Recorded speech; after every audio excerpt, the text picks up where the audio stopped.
Sud Radio Regard de Femme, Michel Viannès. Bonjour Michel. Bonjour Jean-Marie. Présidente de l'organisation non gouvernementale Regard de Femme. Ce samedi sur Sud Radio, Michel, vous revenez sur une étude qui a fait grand bruit. Elle nous vient d'outre-Manche, au Royaume-Uni, et elle porte sur les traitements qui ont été dispensés à des mineurs dans une clinique, la clinique Tavistock, des mineurs qui demandaient à changer d'identité sexuelle. Oui, en 2021 et 2022, par exemple, il y a eu plus de 5000 demandes de prise en charge au service, donc justement, de développement de l'identité sexuelle, hein, c'est son nom, situé à la clinique Tavistock en Angleterre, à Londres, contre 50 en 2009-2010. Donc ça veut dire que ça a été multiplié par 100. Par 100, exactement. Et surtout, 73% sont des filles aujourd'hui. Alors, face à cette recrudescence d'enfants présentant ce qu'on appelle une dysphorie pubertaire, c'est-à-dire que lors de la puberté, ils savent pas très bien les rapports entre leur sexe biologique et un sexe qu'ils voudraient être. Mais aussi, puisque ça fait quand même plus de 30 ans que ces services fonctionnent, mais aussi face à de très nombreuses plaintes auprès des tribunaux, de parents ou d'adultes qui ont subi enfants ces traitements.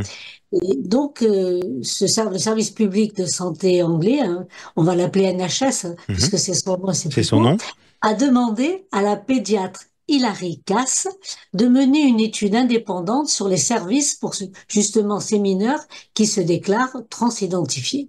Et déjà en 2022, il y a eu un rapport provisoire, puisque ce rapport couru sur 4 ans, qui constatait justement une surreprésentation des enfants autistes ou des enfants présentant des troubles du déficit de l'attention parmi les enfants traités.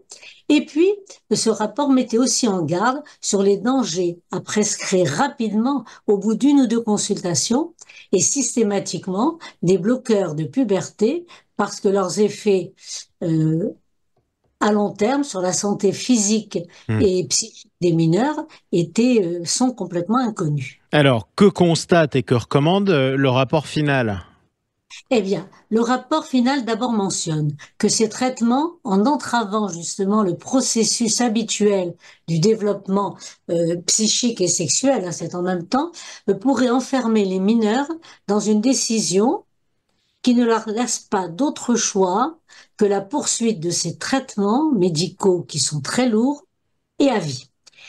On peut justement s'interroger sur la possibilité pour les mineurs de faire un choix qui est réellement comme libre et éclairé, puisque ce sont les expressions qui doivent être adaptées.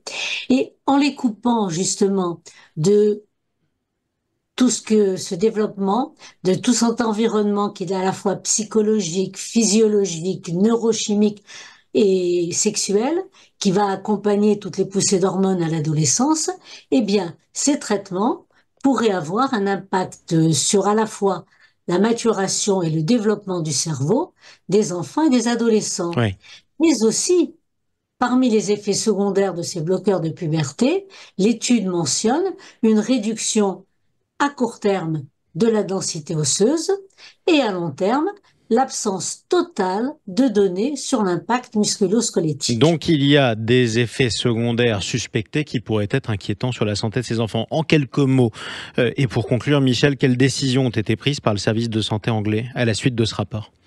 Eh bien, il a demandé carrément la fermeture du service pour le 31 mars 2024, donc c'est fait. Et dès le 12 mars, le service de santé anglais a officiellement annoncé que les bloqueurs de puberté ne seraient plus dispensés comme traitement de la dysphorie pubertaire chez les mineurs, et parce qu'il n'y a pas suffisamment de preuves à la fois de leur innocuité et de leur efficacité. Et effectivement, c'est assez inquiétant. Merci beaucoup, Michel Viannès. On sera amené aussi à en reparler un prochain samedi pour un nouveau Regard de Femme. À bientôt, Michel. À très bientôt. Au revoir. Et c'était parfait. Merci beaucoup, Michel. Ouais. Oui, parce que là... Non, mais c'est bien. Mais en même temps, c'était bien d'être factuel et de sortir de la polémique. C'est pour ça que c'était très bien. Oui, c'est ça. Voilà.